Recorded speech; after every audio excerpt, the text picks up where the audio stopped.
நமஸ்காரம். நான் இன்றைக்கி வாழைத்தண்டு கறி பண்ண போகிறேன். வாழைத்தண்டு கறி பண்ணுறதுக்கு முதல்ல தண்ணி எடுத்துட்டு அதில் துளியூண்டு தயிர் விட்டுருக்கேன். ஏன் அப்படின்னா நறுக்கி போட்டேன்னா அது கருக்காமல் இருக்கிறதுக்காக. வாழைத்தண்டு இந்த மேல் தோலை சீவிட்டு நறுக்கும்போது நார் எடுக்கணும். நார் எப்படி எடுக்குதுங்கிறத உங்களுக்கு காமிக்கிறேன்.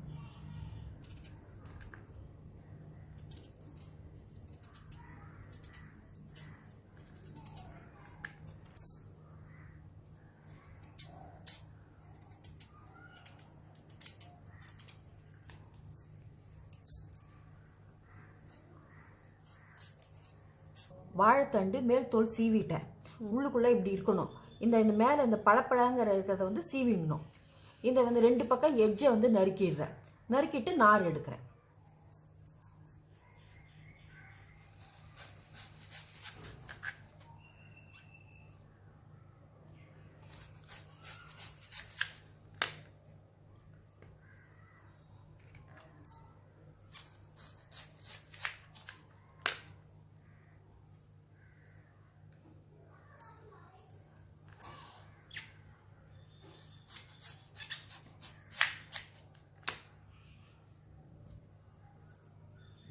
இந்த மாதிரி நார் வருது பார்த்தீங்களா, இதை எடுத்துடணும்.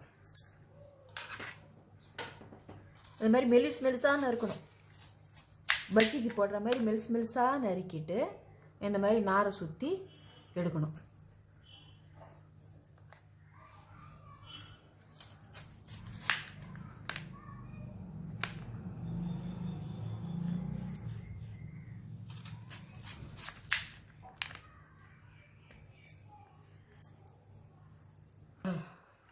இந்த வாழைத்தண்டு ரவுண்டாக நறுக்கி வச்சுட்டேன். நாரெல்லாம் எடுத்துட்டேன். எவ்வளோ நார் வந்துருக்கு பார்த்தீங்களா, நாரெல்லாம் எடுத்துகிட்டு ரவுண்டாக பஜ்ஜிக்கு போடுற மாதிரி மெலிசாக நறுக்கி எடுத்துட்டேன். இப்போ இதை பொடி பொடியாக நறுக்கி இந்த மோர் விட்ட தண்ணியில்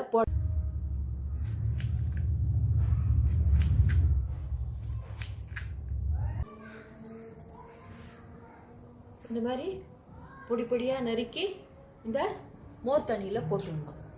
எல்லாத்தையும் நறுக்கி போட்டோன்னே கறி பண்ணணும். வாழைத்தண்டு பொடியாக நறுக்கியாச்சு. இனிமேல் கறி பண்ணணும். அடுப்பை வச்சுட்டு இல்பச்சட்டி போட்டேன். வாழைத்தண்டு கறிக்கு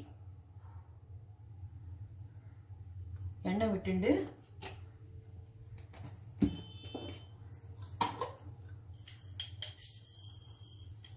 கடுகு,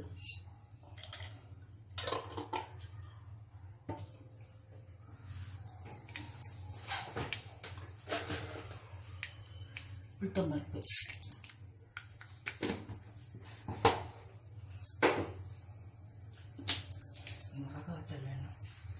பெருங்காயப்பொடி,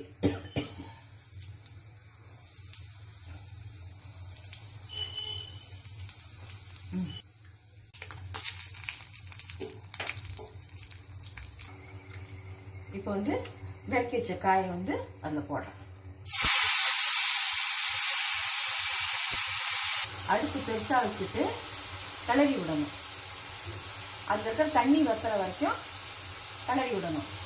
அதுக்கப்புறம் தான் உப்பு போடணும். இதில் அந்த தண்ணி இருக்கு பாருங்க, இந்த காயில், இந்த தண்ணியிலே காய் வெந்துடும். வெந்த பிறகு தண்ணி வற்றின பிறகு உப்பு போடுறேன். கருப்பில் போட்டு கிளறி விடுறேன். காயில் தண்ணி வச்சுட்டு இப்போ உப்பு போடுறேன். உப்பு போட்டு கிளறி விடணும். கறி விட்டு 2 நிமிஷம் வச்சுட்டேன். கறி ரெடி ஆயிடுச்சு. இப்போ இறக்கிறதுக்கு முன்னாடி வெள்ளை தண்ணி, ஏன்னா வெள்ளை தண்ணி ஏன் விடுறேன்னா அந்த கல் இருக்கிறதுனால தண்ணியில் போட்டு வச்சேன். தெளிவாக விடுறேன். 2 டேபிள் ஸ்பூன் வெள்ளை தண்ணியை இதில் விட்டுருக்கேன். இப்போ இதை நல்லா கிளறி விடணும். பெருசாக வச்சு கிளறி விட்டாக்க இந்த தண்ணி இழுத்துடணும். கறி ரெடி ஆகிடும். வெள்ளை தண்ணி விட்டேன்னா இப்போ கறியில் அந்த தண்ணி வத்துற வரைக்கும் அடுப்பில் இருக்கணும். அப்போ கறி ரெடி ஆகிடும். அந்த வெல்லம் ஏன் போடுறோம்னா அதுக்கு ஒரு ருச்சி வரும், டேஸ்ட்டு நல்லாயிருக்கும். அடுப்பு பெருசாக வச்சு அந்த வெள்ளை தண்ணி வத்துற வரைக்கும் பெருசாக வச்சு கிளறி விடணும். வாழைத்தண்டு கறி ரெடி ஆகிடுது. வாழைத்தண்டு உடம்புக்கு ரொம்ப நல்லது, வயத்துக்கும் ரொம்ப நல்லது. வாரத்துக்கு ஒரு வாட்டி பண்ணுங்க. இது பண்ணி பார்த்துட்டு டேஸ்ட் பண்ணிவிட்டு கமெண்ட் பண்ணுங்க. மறக்காமல் சப்ஸ்கிரைப் பண்ணுங்க. தேங்க்யூ.